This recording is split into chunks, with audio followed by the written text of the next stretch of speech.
शिलांग के ट्रांसपोर्ट कारोबारी राजा रघुवंशी की शिलांग में हत्या के मामले में पुलिस ने उसकी पत्नी सोनम रघुवंशी को आरोपी बनाया है। शादी के तुरंत बाद हनीमून पर गए इंदौर के ये कपल की गुत्थी हर किसी को चौंका रही है। हम आपको बताते हैं पांचों वो कारण जिससे पुलिस को सोनम पर शक हुआ। राजा और सोनम की शादी 11 मई को हुई। दोनों के परिवार बहुत खुश थे। सोनम भी परिवार में घुल मिल गई। 20 मई को राजा और सोनम हनीमून के लिए आसाम के गुवाहाटी रवाना हो गए। 23 मई को उन्होंने मंदिर दर्शन किए, फिर चेरापूंजी के पास ओसारा हिल्स पहुंचे। दोपहर की बातचीत के बाद उनका मोबाइल बंद हो गया। उसके बाद ये दोनों का कोई पता नहीं चला। पुलिस छानबीन के बाद 2 जून को राजा का शव सड़ी हुई हालत में खाई में मिला। पत्नी सोनम ने का कहीं पता नहीं चला। 9 जून को चौंकाने वाली खबर आई कि सोनम रघुवंशी गाजीपुर में मिल गई है, लेकिन पति राजा की हत्या का आरोप उस पर लग चुका था। पुलिस ने मामले में 5 आरोपियों को गिरफ्तार कर लिया। अब सवाल उठता है कि सोनम पर पुलिस को किस आधार पर शक हुआ। आइए जानते हैं वो 5 कारण जिनके आधार पर शक की सुई सोनम की तरफ घूमी। सबसे पहला, राजा का शव मिलने पर सोनम लापता। 2 जून को जब राजा का शव खाई में मिला, पुलिस ने काफ़ी तलाश करा पर सोनम का पता नहीं चला। सोनम से जुड़ी कई चीज़ें भी राजा के आसपास नहीं थी। बात लूटपाट के लिए हत्या की लग रही थी, पर ऐसा होता तो सोनम का शव उससे संघर्ष के दौरान कुछ तो सबूत इशारा करते। सोनम से जुड़ी कोई चीज़ न मिलने पर सोनम पर ही शक की शुरुआत हुई। पुलिस ने छानबीन कर राजा के पास से ही धारदार हथियार भी मिला। तब पुलिस का शक गहरा गया। जब हथियार से पति की हत्या की गई, पत्नी के संघर्ष का कोई भी सबूत नहीं मिला। वह राजा सोनम की तरफ से किराए पर ली गई स्कूटी की लोकेशन से 25 किलोमीटर दूरी पर था। यह फासला मामले में और शक बढ़ाने वाला बना। राजा के शव के पास ना मोबाइल मिला, ना पर्स और ना ही राजा की पहनी हुई सोने की चेन और अंगूठी। सिर्फ उसकी स्मार्ट वॉच ही कलाई पर बंधी थी। सोनम के पिता ने भी आशंका जताई कि हथियार क्यों फेंक गए अपराधी और मेरी बेटी क्यों नहीं मिली। यदि हत्यारों को सोनम को मारना होता तो उसी हथियार का उपयोग करते।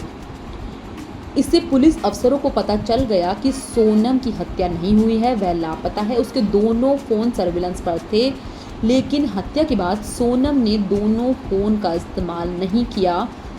इससे उसकी लोकेशन का पता चल सकता था।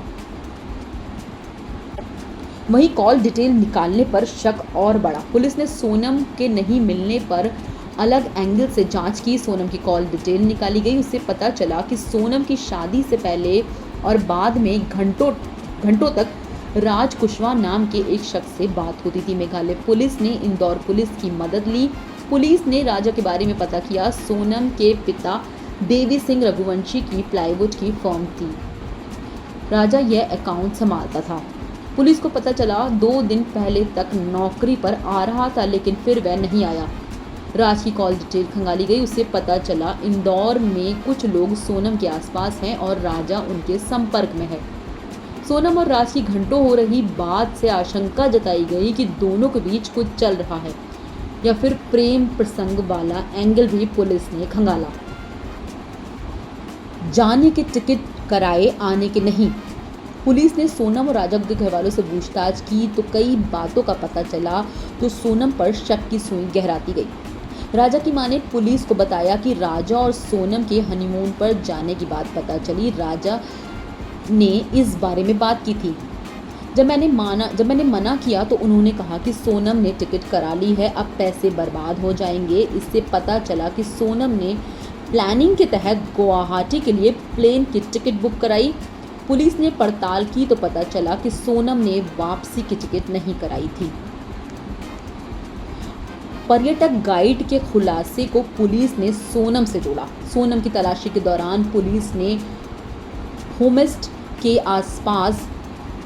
स्टे के आसपास लोगों से पूछताछ की, सीसीटीवी कैमरे तलाशे। इस दौरान स्थानीय गाइड ने बयान दिया कि पुलिस को कोई बड़ा क्लू मिला। एल्बर्ट पैड नाम के इस गाइड ने दावा किया कि जिस दिन जोड़ा लापता हुआ उस दिन उसके साथ 3 अन्य युवक भी थे। मवालखियात के गाइड अल्बर्ट पैट ने बताया कि उन्होंने दंपत्ति को 3 पुरुष पर्यटकों के साथ 23 मई को सुबह 10 बजे के आसपास नेंग्रियात से मवालखियात तक 3000 से अधिक सीढ़ियां चढ़ते हुए देखा। अल्बर्ट ने कहा कि इंदौर के दंपत्ति को पहचानते हैं क्योंकि उन्होंने एक दिन पहले उन्हें नेंग्रियात तक चढ़ने के लिए सेवाएं देने के लिए पेशकश की थी। घर से लाखों की नकदी ले जाना और भी संदेहास्पद रहा। जी हां, सूत्रों ने बताया कि सोनम अपने घर से 9 लाख रुपए नकद और शादी में मिले गहने अपने साथ ले गई थी ताकि वह उसका उपयोग कर सके। हालांकि आरोपियों के गिरफ्तार होने के बाद कई चीजें सामने आ सकती हैं। इंदौर पुलिस को आरोपियों ने बताया कि हत्या के समय सोनम मौके पर थी। हम लोग थक गए थे तो सोनम ने कहा कि इसे मार डालो, मैं तुम्हें 20 लाख रुपए दूंगी। मेघालय पुलिस सोनम को लेकर रवाना हो चुकी है। इंदौर पुलिस भी सभी गिरफ्तार आरोपियों को मेघालय पुलिस के हवाले करने जा रही है।